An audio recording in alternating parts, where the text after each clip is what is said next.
Salut à tous, ici Adrien D. Aujourd'hui on est le lundi 25 mai 2020, il est vachement tôt mais j'ai envie de vous enregistrer une petite vidéo sur le Windows Subsystem for Linux version 2, oui, qui va arriver pour le Windows 10 20.04. Alors, hop, on va se connecter sur une machine Windows et on va voir ça ensemble, comment l'installer, comment ça fonctionne, les nouveautés et voir comment on passe de la version 1 à la version 2 pour des machines qui seraient déjà installées. Alors, sachez avant toute chose que dans le BIOS, vous devez activer le Intel VTX pour les processeurs Intel ou bien activer chez AMD la technologie de virtualisation qui s'appelle SVM. À partir de Windows 10 20.04, qu'est-ce qu'il y aura de beau? Eh bien, on aura le Windows Subsystem for Linux version 2. Alors, première chose, on va déjà voir ensemble comment installer ce Windows Subsystem for Linux. Donc, c'est facile, on se rend dans le vieux panneau de configuration et on va ici dans Ajout suppression de programme et on va dans Activer ou désactiver les fonctionnalités Windows. Voilà. Et donc dans ce petit panneau ici, on va aller installer, on va cocher sous système Windows pour Linux. Voilà, ça sera pour avoir le subsystème V1. Et pour le V2, vu que le WSL2 s'appuie sur quasiment des fonctionnalités d'Hyper-V de Windows, on va activer la plateforme d'utilisateur, enfin plateforme d'ordinateur virtuel. Hein. On n'active pas forcément la plateforme pour l'hyperviseur, juste ici, plateforme d'ordinateur virtuel, ça suffit. Et donc ça, ce sont les deux fonctionnalités qui sont nécessaires à activer sur notre Windows 10. Alors, forcément, qui dit Windows, qui dit ajout de fonctionnalité, dit que quand c'est terminé, on doit redémarrer. Donc, je vous accélère la vidéo, le temps que les mises à jour se redémarrent, et je vous reprends juste après. Et voilà, donc c'est déjà redémarré, c'est beau la vie. Comme quoi, finalement, on redémarre du Windows, mais ça va quand même assez vite. Bon, donc maintenant que notre Windows Subsystem for Linux est installé et que la plateforme de l'ordinateur virtuel est installée, eh bien, qu'est-ce qu'on va faire? On va lancer une petite invite de commande et on va voir que le Windows Subsystem for Linux, eh bien, il est fonctionnel. Alors, hop, je vais juste vous grossir ici dans le terminal les écritures, histoire d'y voir quelque chose un peu mieux. Voilà, c'est beau ça. Donc WSL, c'est la ligne de commande qui permet de gérer ces machines virtuelles qu'on pourrait, enfin ces machines virtuelles, ces sous-systèmes Linux qu'on aurait installés sur notre Windows. Donc ici, vous voyez, il y a marqué le sous-système Windows pour Linux n'a pas de distribution installée. Donc on a le support, mais on n'a pas de distribution installée. Donc, on va aller sur le Windows Store, ici, tac, voilà. Et on va aller chercher nos distributions Linux qu'on va installer comme des applications via le Windows Store. Donc, dans Rechercher ici, vous tapez Linux ou WSL, ou on s'en fiche, et vous allez tomber ici sur les distributions Linux que vous pouvez installer. Et donc, pour installer, par exemple, Ubuntu 20.04 LTS, facile, vous cliquez dessus. Ça va vous ouvrir le descriptif ici, donc c'est Ubuntu 20.04 sur Windows, blablabla, blablabla. Et donc, vous installez ici Ubuntu 20.04 LTS. Donc on clique sur Installer. Hop, et le téléchargement, il va être en attente. Ok, acquisition de la licence, téléchargement de Ubuntu 20.04 LTS. Et donc, hop, voilà, il va récupérer les 432 mégas ici. Donc, ça c'est bien, hop, mais vous pouvez en installer plusieurs sur votre système. Par exemple, vous pouvez installer Debian. Hop, tiens, regardez. On va prendre Debian, on va en installer plusieurs, comme ça. Ça vous permettra de voir comment ça fonctionne. Voilà, donc là, Debian 77 mégas, c'est un peu plus léger. Vous pouvez installer donc Kali Linux, Ubuntu 18.04 LTS, vous voyez. Et vous pouvez installer OpenSUSE, hein. Vous avez envie d'une OpenSUSE, pas de problème, vous pouvez installer OpenSUSE. Alors, cependant, je tiens à attirer votre attention, quand les distributions Linux, elles sont officielles, donc là, elles proviennent de SUSE, l'autre, elle provient de Ubuntu, l'autre, elle provenait du projet Debian, c'est gratuit, il n'y a pas de souci. Cependant, il y a certaines distributions qui n'existent pas, comme ici, hop, je vais régler CentOS. Elles n'existent pas officiellement par le projet CentOS et vous voyez ici elles sont proposées, c'est CentOS, par exemple CentOS 8.1, mais vous voyez, je ne sais pas si vous avez vu, ici 4,99 €. Ça coûte des sous et là vous voyez c'est un développeur, tiers, hein, donc c'est pas un, je veux dire c'est pas le projet officiel. Donc du coup attention avec ça, il y en a certaines qui sont payantes, ne vous dites pas bah, je vais payer puis ça va aller partir dans le monde du libre, non, ici ça va partir pour ce développeur là, ici. Donc une fois qu'on a installé nos distributions Linux, eh bien qu'est-ce qu'on va faire? On va les installer, donc les décompacter. Donc ici par exemple, vous voyez, j'ai envie d'installer, je sais pas moi, Ubuntu, Debian ou OpenSUSE, eh bien maintenant qu'elles sont installées, je les lance au moins une fois. Et donc on voit ici qu'il va nous installer la distribution. Donc le fait de les lancer, ici je vais les lancer les trois, hop, vous voyez, il commence à installer la distribution, il va décompacter les fichiers et au premier lancement, il va nous demander quoi? Eh bien il va nous demander de créer un utilisateur Unix et un mot de passe pour pouvoir administrer notre sous-système Linux pour Windows. Donc ce que je vais faire, je vais vous accélérer la vidéo et je vous reprends une fois qu'une des premières consoles me rend la main pour pouvoir, créer mon utilisateur. Bah, il n'y a même pas besoin, c'est déjà bon chez Debian. Donc ici, hop, on va mettre son nom Adrien et on met un mot de passe qu'on retape une deuxième fois. Et super, on est sur notre Debian. Donc là, les deux autres, elles sont un peu plus longues à démarrer ici.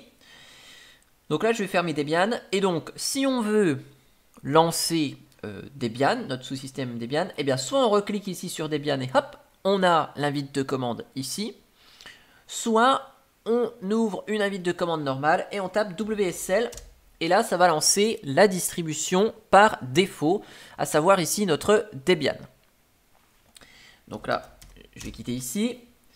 Et ce qu'on va faire, je vais juste attendre qu'il y en ait au moins une des deux autres qui soit installée. Hop, voilà. Je vais attendre qu'il y en ait une des deux. Ok.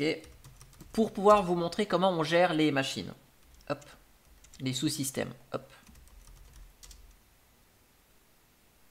Donc là. Oh, j'ai pas le droit de mettre. Un peu trop court.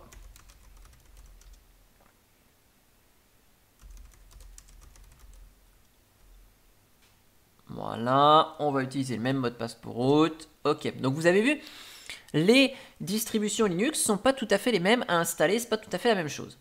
Donc là, si je vous relance les trois qui sont installés, Debian, Ubuntu et SUSE, ok. Et donc vous voyez ici, on peut les épingler, hein, ce sont des applications, hop, épingler à la barre des tâches, épingler à la barre des tâches. Si je vous fais un cat etc, alors je sais pas comment ça s'appelle chez OpenSUSE, SUSE release peut-être, SUSE release, non. LSB, je vais regarder. LSB release-a, vous voyez, on a une OpenSUSE 15.1 avec un petit noyau ici 4.4.0, ok, Microsoft. Si on regarde ce qui se passe ici sur la Ubuntu, ben, cat etc Debian version, hop, donc là c'est marqué seed LSB release-a, on a une Ubuntu 20.04 focale. Et ici la Debian, bah, LSB release. Ouais, c'est pas dispo par défaut, donc on va faire 4 etc Debian version, voilà, et là on a une Debian 10. Donc après on utilise ces commandes traditionnelles, donc je vais quand même vous grossir tout ça, propriété, police, 28, ok, toc, propriété, 28, ok, propriété, 28, ok. Donc voilà, on va mettre à jour notre système, sudo apt update, classique. Voilà. Donc ça c'est du Ubuntu, sur la machine Ubuntu. Et après, sudo apt full upgrade. Sur Debian c'est pareil, sudo apt update.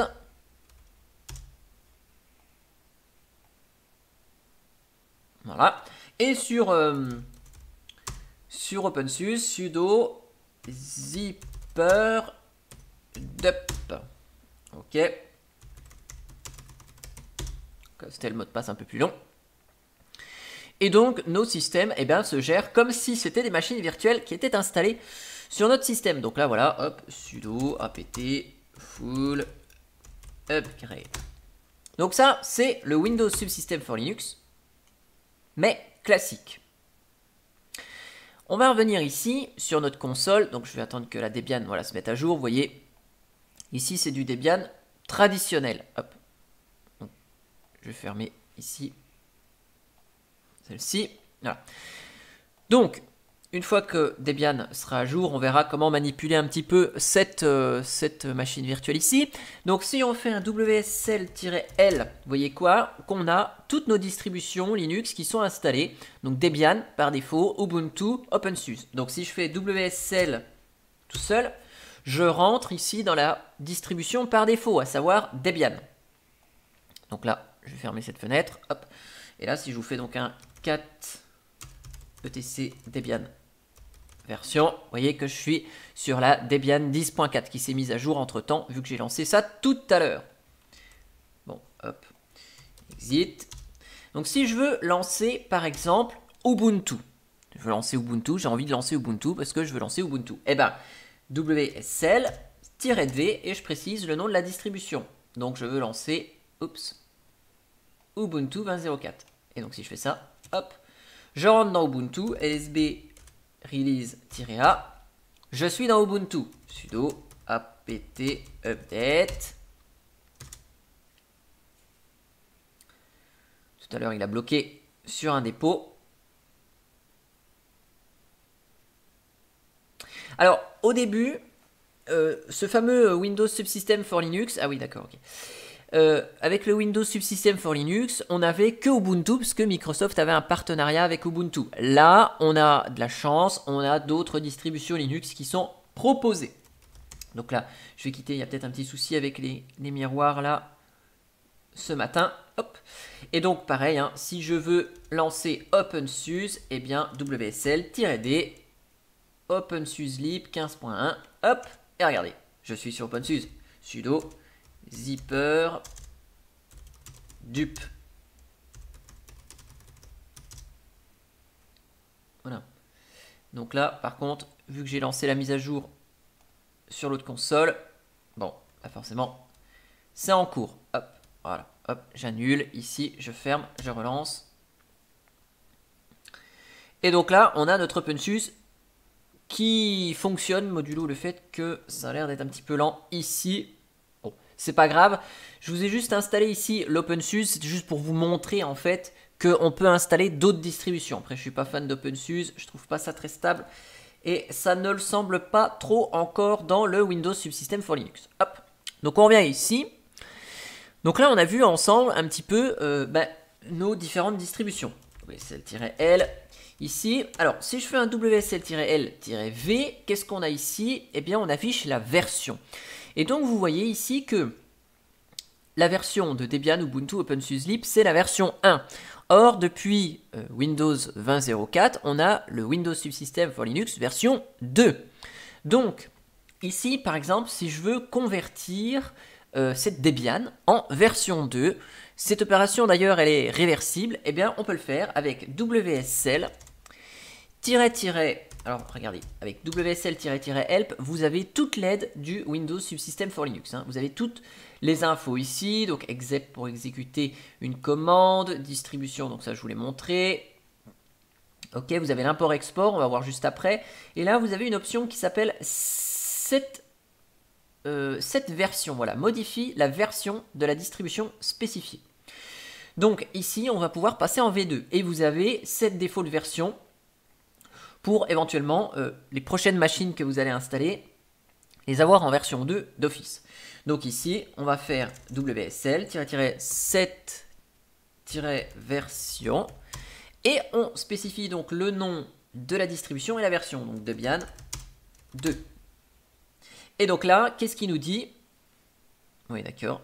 Il nous dit que la conversion est en cours et donc cette opération peut prendre quelques minutes. Donc, on va attendre qu'ils nous convertissent la machine Debian ici. Je vais me mettre comme ça. Et j'accélère la vidéo et je vous reprends juste une fois que la conversion est terminée. Ça prend quelques petites minutes. Voilà, donc la conversion est terminée, et donc si je relance la commande WSL-L-V, regardez, et ben notre Debian elle est en version 2. Alors vous allez me dire qu'est-ce que ça change? On va voir ça quand même juste après. Sachez à toutes fins utiles que ici, hop, je vais ouvrir le site de Microsoft, qui va bien, coller, ouvrir, ok. Donc ici, il y a des comparaisons entre WSL1 et WSL2 sur ce qu'on peut faire. Donc ici, vous voyez, entre Windows et Linux, bon bah ok, intégration entre les deux, c'est supporté. Temps de démarrage court, les deux sont supportés. Faible encombrement en ressources, supporté.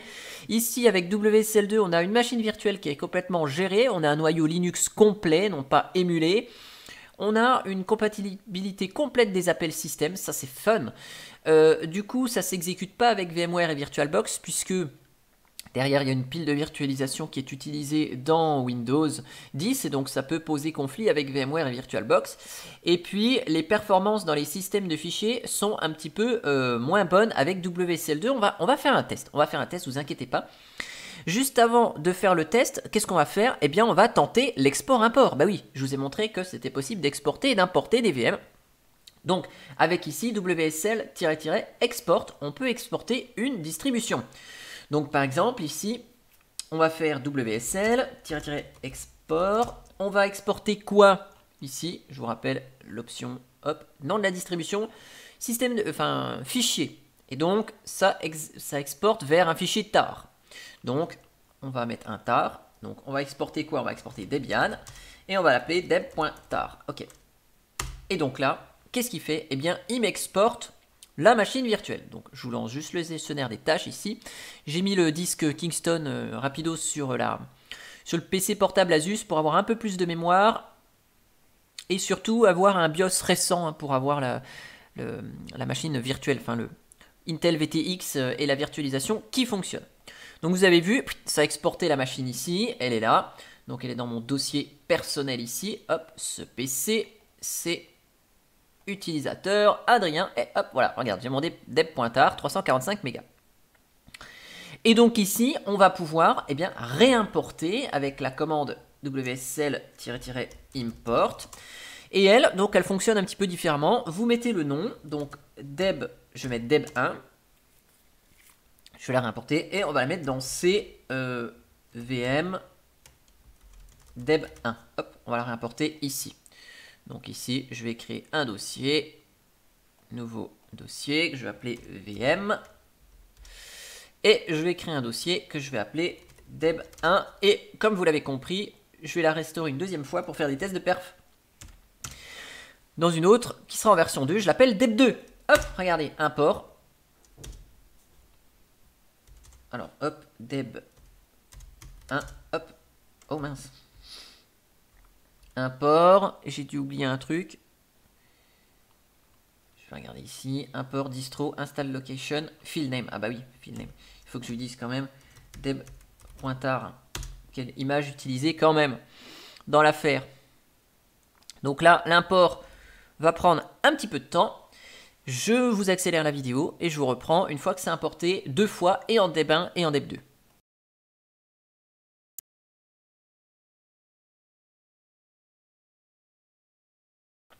Et voilà, donc nos deux machines sont importées cette fois-ci. Donc si je vous fais un petit WSL-L-V, vu que par défaut on est en V1, je le rappelle, eh bien ici nos deux VM deb2 et deb1 se sont installés avec succès, certes, mais en V1.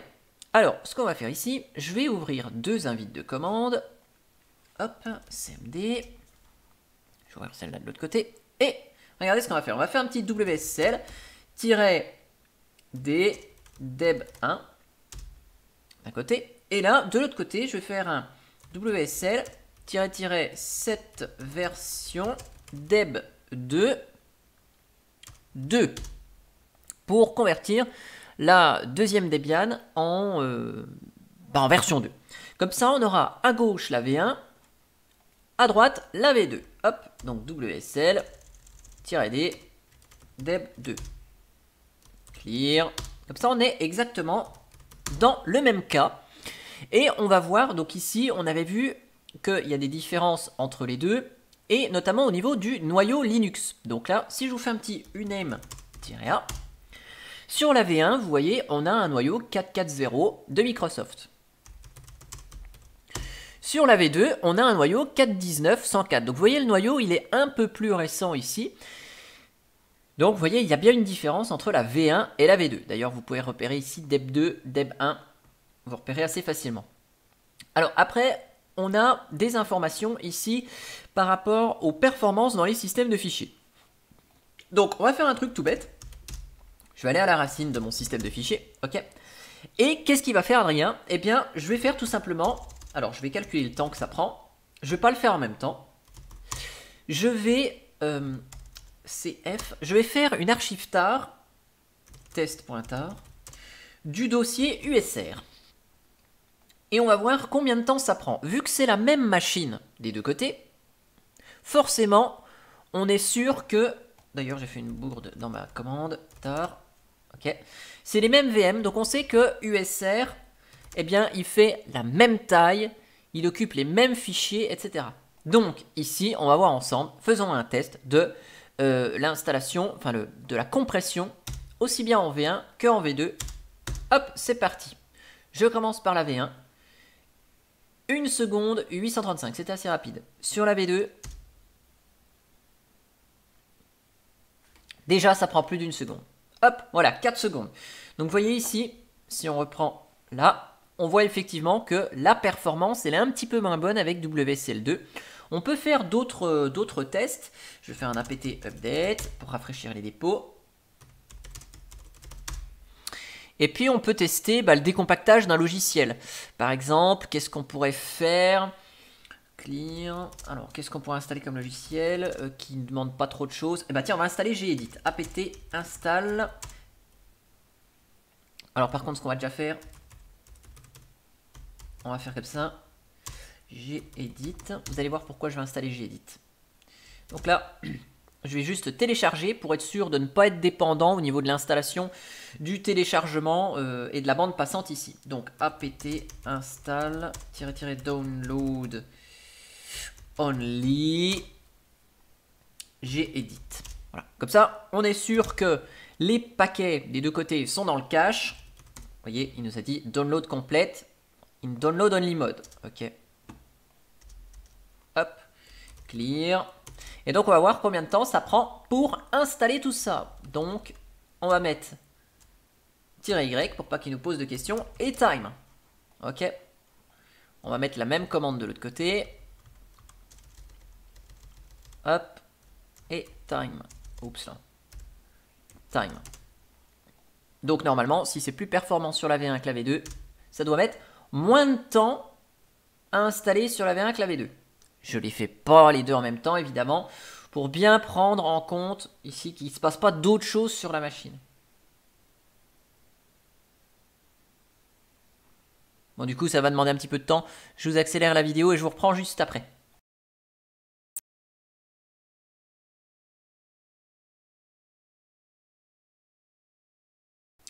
Voilà, donc ça a pris 5 bonnes minutes ici pour installer Gedit. On fait la même sur l'autre. Yeah.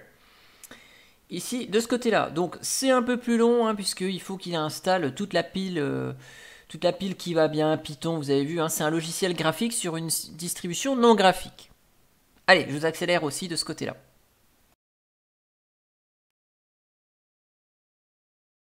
Voilà, donc on voit que finalement, l'installation d'un paquet semble aller beaucoup plus vite sur le WSL2 que WSL1. Pourtant, tout à l'heure, quand on a fait de l'archivage, on a vu que l'archivage fonctionnait mieux sur WSL1 que WSL2.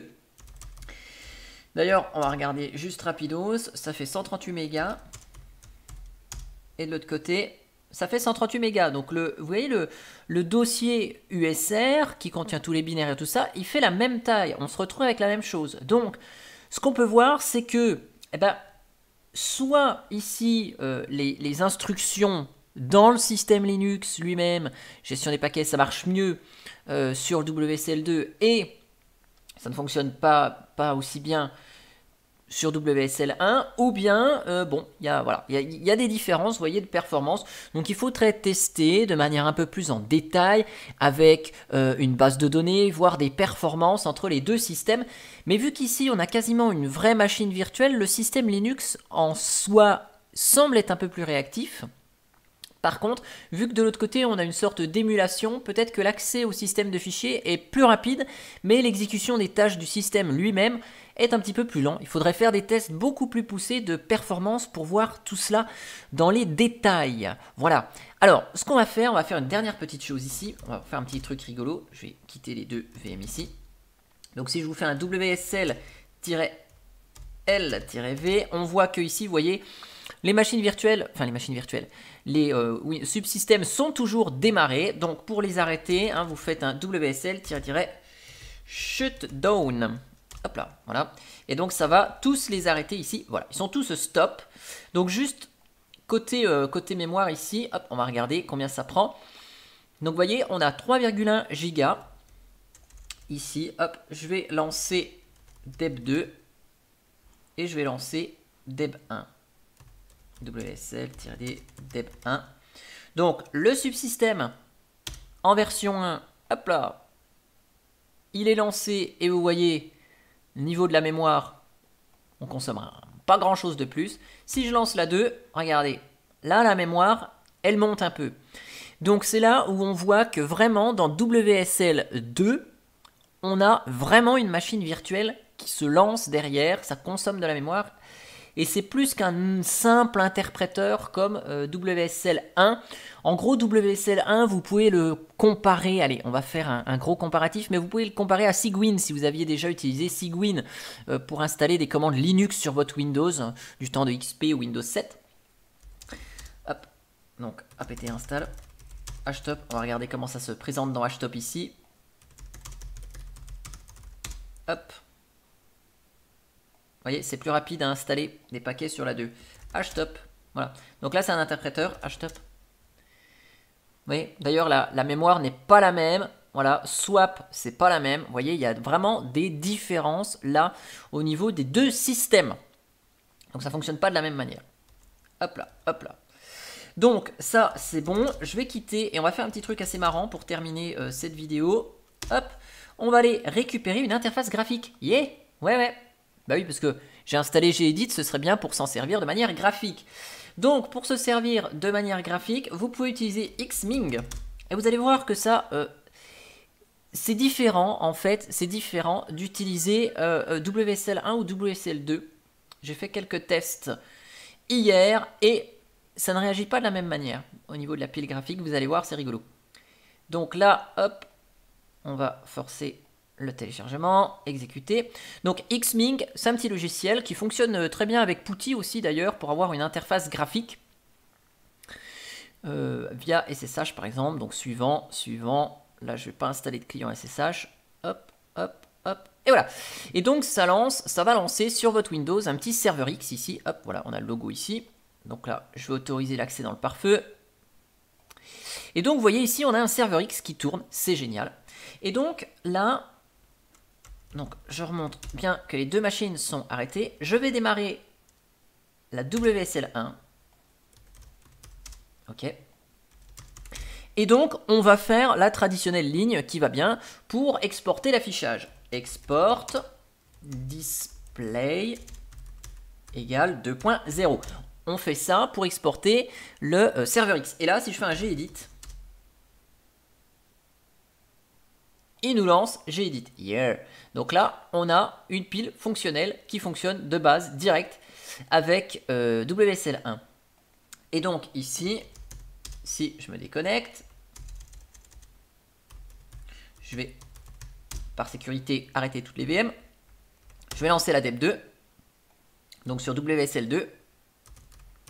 Et je vous fais un petit export display égale 2.0 et que je vous lance Gedit, et ben vous voyez, par défaut, ça semble être un petit peu plus compliqué ici de lancer un un logiciel en graphique. Voilà, pourtant j'ai tapé exactement la même commande, export display égale 2.0, sauf que là on voit, on a une connexion refuse. Voilà. Donc, ce qu'on va faire, on va essayer de quitter ici, juste pour vérifier que c'est bien pas un souci de serveur X. Hein. Hop, donc je vais aller relancer Xming. Hop. Voilà, il est relancé. Donc je démarre ma Debian sur WSL2. J'exporte de la même manière. Je lance Edit. Et voilà. Donc là, on a vraiment presque une machine virtuelle. Et l'interaction avec le système au niveau de la pile graphique semble être un petit peu différente. Ici, hop, voilà. C'est ce qu'on a ici. Compatibilité avec les appels système. Donc là, on voit que ça fonctionne différemment. Ça fonctionne différemment. De ce côté-là, alors pourtant ça devrait peut-être mieux fonctionner du côté WSL2, mais vu que là on a vraiment une interprétation, eh ben, il peut utiliser le serveur X qui est ici. Là, ça semble être un petit peu plus compliqué. Donc après, installer éventuellement un serveur SSH. On va regarder juste au niveau des IP ici. Au niveau de la partie réseau, donc là on voit on a une IP de ce style-là. Et sur Deb1, IP-A, regardez. La, la gestion du réseau, c'est pas tout à fait la même chose, vous voyez. Là, on a vraiment l'IP de la machine. Donc là, c'est ma machine 108, hein, c'est sur laquelle je me suis connecté avec cette IP-là. D'ailleurs, je vous lance ici une troisième invite de commande, if IP config. Ma machine ici, elle a bien l'adresse IP 192.168.21.108. Et là, on voit que ici, on a une carte virtuelle Ethernet WSL en 172.21.160 ici. Et donc, on voit que d'un point de vue réseau, eh bien, autant WSL1 utilise vraiment une interprétation, on a la même IP, là, on a vraiment une machine virtuelle qui est à notre disposition. Voilà. Donc, si on veut bénéficier ici de d'une pile graphique, il va falloir se connecter en SSH sur la machine avec l'option -X et activer le X11 Forwarding. Voilà. Donc on a à peu près tout vu entre ces différences WSL1, WSL2. La pile graphique qui fonctionne pas tout à fait pareil si vous l'utilisiez. L'import-export, on a vu les performances, on a vu le réseau. On a vu comment gérer ces machines ici. Ah oui, si vous voulez, par exemple, si vous utilisez toujours la même machine, j'ai oublié de vous préciser ça. WSL-L, voilà. Vous voyez ici, la machine par défaut, c'est Debian. Si vous voulez définir une autre machine virtuelle comme étant celle par défaut, par exemple, vous utilisez toujours Ubuntu, hop, et bien WSL-S, et vous mettez le nom ici, hop. Voilà. Et comme ça définit par défaut, hop, la Ubuntu 20.04, et quand vous faites WSL tout seul, ça vous lance la Ubuntu LSB release-a, hop, voilà, ça vous lance bien Ubuntu et non pas la Debian comme précédemment. Voilà, on a fait le tour à peu près de tout ce que je voulais vous montrer. J'espère que cette petite vidéo sur WSL et les comparatifs entre le WSL1 et WSL2 qui arrivera pour la version 20.04 de Windows 10 vous aura plu. Moi, je vous dis à bientôt pour une prochaine vidéo. Allez, ciao ciao.